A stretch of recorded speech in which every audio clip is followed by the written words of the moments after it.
Sa mahal ng pagpapagamot ngayon, check-up pa lang, nakakabutas bulsa na talaga. Nariyan kasi ang bayad sa test, doktor at ire-reset ang gamot. Kaya nagtulungan ang mga Filipino at Chinese scientist mula University of San Agustin sa probinsya ng Iloilo at Tsinghua University sa China sa isang proyekto para mapabilis ang pagtukoy sa pasyenteng may autoimmune disease. The goal of this project that was funded, that's called Sinophil Charm, is to develop simple diagnostic tool to predict, determine the tendency of a person to have autoimmune disease in the future by studying the blood sample.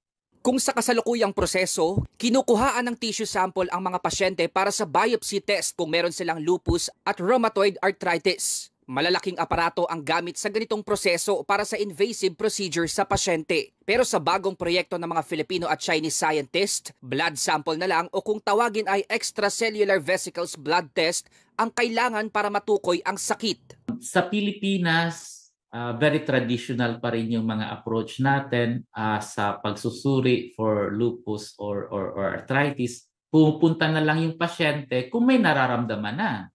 Having a predictive testing para sa mga pasyente, both Filipinos and other nationalities will definitely benefit from this.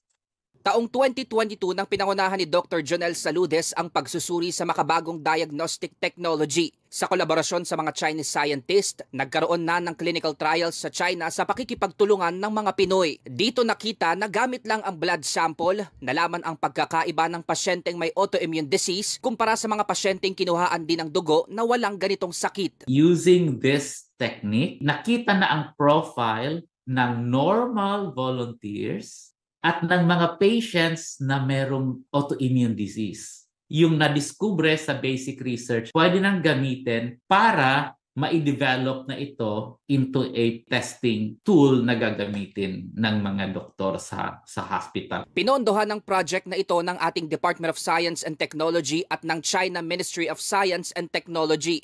Inaasahang matatapos ang research sa Desyembre at magkakaroon na raw ng matibay na ebidensyang epektibo nga ang makabagong pagtukoy ng autoimmune diseases. Umaasa ang mga eksperto na mapapababa na ng proyektong ito ang gastos sa check-up ng mga pasyente dahil hindi na magiging komplikado ang clinical diagnostic test. Mobile journalist Francis Orcio po, hatid ang mukha ng balita.